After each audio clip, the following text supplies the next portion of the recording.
2024 ये साल कुछ ज्यादा ही अजीब है और एक व्यक्ति के लिए ये साल तो इतना खराब चल रहा है ना कि अगर उसकी जगह कोई ऐसा वैसा आदमी होता तो पता नहीं उसको क्या क्या हो सकता था। जैसा कि आप इशारों से समझ गए होंगे कि हम हार्दिक पांड्या की बात कर रहे हैं, जिन्हें इस साल हर नई पुरानी बातों के लिए इतना ट्रोल किया गया है कि वो कुछ भी कर ही नहीं पा रहे हैं। हार्दिक छपड़ी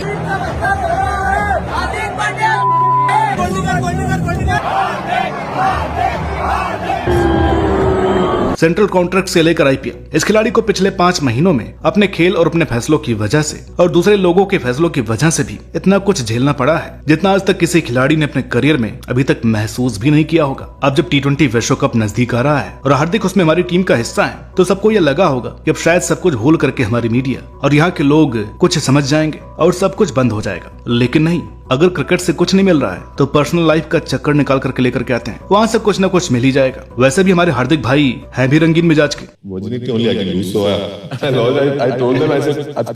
कुछ न कुछ तो जरूर ही छोड़ा होगा अपने मीडिया बंधुओं के लिए। बस फिर क्या था, कुछ वेबसाइट्स ने 4-4 लाइनें छाप करके माहौल बनाना शुरू कर दिया। लोग मस्त होते चले गए। फिर हमारे टीवी वाले दोस्त भी कूद पड़े और आधे अधूरे ज्ञान और बिना सूचना की खबर को अपना प्राइम टाइम शो बना लिया। क्या हार्दिक पांड्या और नताशा का तलाक होने वाला है? हार्दिक और उनसे जुड़े लोगों के इंस्टाग्राम हैंडल से लेकर के मुंबई इंडियंस के सभी मैचेस जो इस साल हुए हैं सब कुछ चेक हुआ और चेक होने के बाद कुछ बेतुकी बातों को अंडरलाइन करके हर जगह चिपका दिया गया। नताशा ने अपने नाम के आगे से पांड्या सरनेम हटा लिया है, यानी वो पति से अलग हो गई हैं। कुछ ऐसा ही रहता इन लोगों ने प्रियंका चोपड़ा के टाइम भी फैलाया था जब इन्होंने अपने पति का सरनेम हटा दिया था। फिर किसी ने बात बनाई कि नताशा कभी भी इस साल मुंबई इंडियंस को चीयर करने मैदान पर नहीं गई थी, न ही उन्होंने इससे रिलेटेड कोई पोस्ट कभी इंस्टाग्राम पर शेयर किया। मतलब अगर वो घर पर बैठकर मैच देख रही थी तो इसका सबूत तो मीडिया को भेजना चाहिए था ना। इतना जरूरी काम इन्होंने इस साल नहीं किया। फरवरी के बाद अपने पति के साथ फोटो पोस्ट करने का कोटा भी पूरा नहीं किया है और न इसकी वजह मीडिया को बता रही है। ये क्या बात हुई? फिर मीडिया तो कुछ न कुछ उल जुलूल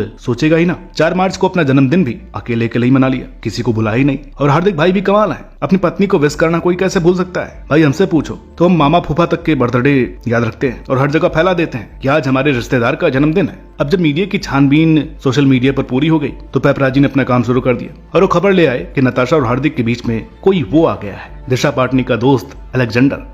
हार्दिक पांड्या और नताशा की तरफ से भी इस पर कोई क्लेरिफिकेशन नहीं आई और हम उम्मीद करते हैं कि जो कुछ भी मीडिया में चल रहा है वैसा कुछ भी इन दोनों लोगों की लाइफ में नहीं चल रहा है। मीडिया का काम लोगों की मुश्किलों को कम करने का होता है, लोगों की मुश्किलें सुनने और उन्हें सही लोगों को सुनाने का होता है, देश की मुश्किलों और अच्छी बातों को सामने रखने का होता है। लेकिन भारत में शायद मीडिया ने इन सभी बातों पर यकीन करना बंद कर दिया है। अब वो देश की और देश के लोगों की मुश्किलें बढ़ाने का काम करती हैं। हार्दिक और नताशा की शादी मई 2020 में एक प्राइवेट सेरेमनी के जरिए हुई थी और कुछ ही महीनों बाद उनके बेटे का जन्म भी हो गया था। मीडिया ने इस पर भी नताशा और हार्दिक को काफी भला बुरा कहा था। फिर साल 2023 में हार्दिक पांड्या ने राजस्थान में बड़ी धूमधाम से धार्मिक रीति रिवाजों से नताशा से विवाह किया। अब नताशा के इंस्टाग्राम हैंडल से वो फोटोज भी गायब है। जितनी फोटोज साथ में है वो फैमिली फोटोज हैं। सोशल मीडिया से लेकर के व्हाट्सएप पर ये खबरें चल रही हैं कि अगर ये डाइवोर्स हुआ तो हार्दिक को अपनी प्रॉपर्टी का 70% नताशा को देना पड़ेगा। इस बात को देश भर में लोगों के अपने अपने विचार बटे हुए हैं। कोई नताशा के नाम पर जोक्स बना रहा है जिसमें लड़कियां अमीर लड़कों से शादी सिर्फ इसलिए करती हैं ताकि उन्हें डिवोर्स के बाद उस लड़के की दौलत मिल जाए, और लड़के होते हैं असली आशिक जो कि सबको जान समझ करके भी लड़की पर अपना सब कुछ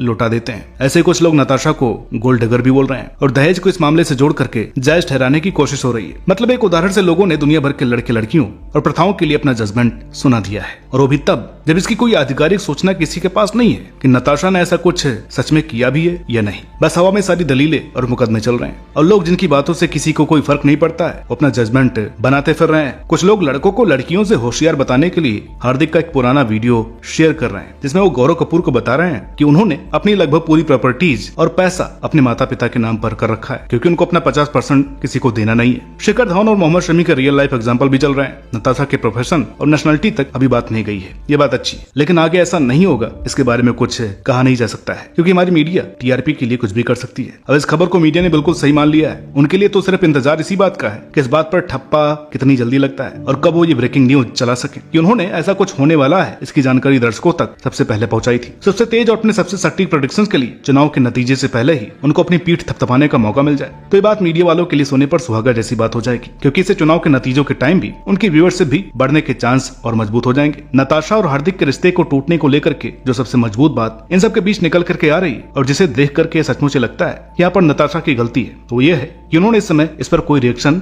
नहीं दिया है। जब लोग हजारों की तादाद में उन्हें बुरा भला बोल रहे थे, हार्दिक को सोशल मीडिया पर हर बात के लिए क्रिटिसाइज किया जा रहा था, तब नताशा ने कभी भी अपने पति के लिए कुछ भी नहीं कहा। और दूसरी बात, जो पिछले कुछ सालों में हमने और आपने क्रिकेटर्स की पर्सनल लाइफ में होते हुए देखा है, उसे देख करके मन में एक बार ये सवाल आता है कि कहीं हार्दिक और नताशा वाली बातें जो चल रही हैं वो सही तो नहीं है। आप मोहम्मद शमी और शिखर धवन की कहानियों से वाकिफ होंगे। आपने ये भी सुना होगा कि इन दोनों खिलाड़ियों के साथ पत्नियों ने किस तरह से बर्ताव किया था। अब ये सब कुछ सोच करके तो यही लगता है कि हार्दिक और नताशा की लाइफ में सब कुछ ठीक नहीं चल रहा है। कुछ ना कुछ, कहीं ना कहीं कुछ तो गड़बड़ है, जो कि कुछ समय से सुलझ नहीं रही है और इसके कॉन्सिक्वेंस हमें सोशल मीडिया पर नजर आ रहे हैं। और अगर ऐसा है तो हार्दिक पांड्या सच में अपनी प्रॉपर्टीज को लेकर के एक विजनरी व्यक्ति है। मेरा भरोसा है, मैं मेरे नाम पे नहीं लूंगा, मतलब मेरे नाम पे मैं नहीं लूंगा, 50% किसी को देना नहीं आगे क्योंकि भारत में इस मामले में मर्दों को कोई कानूनी प्रोटेक्शन नहीं मिला हुआ है। पत्नी चाहे कमाई कर रही हो या नहीं कर रही हो, कितनी कमाई कर रही हो, इससे भी कोई फर्क नहीं पड़ता है। भारत यही समझता आया है और शायद यही समझता रहेगा कि महिलाओं के लिए अकेले बिना किसी की मदद के शादी के बाद जीवन बिताना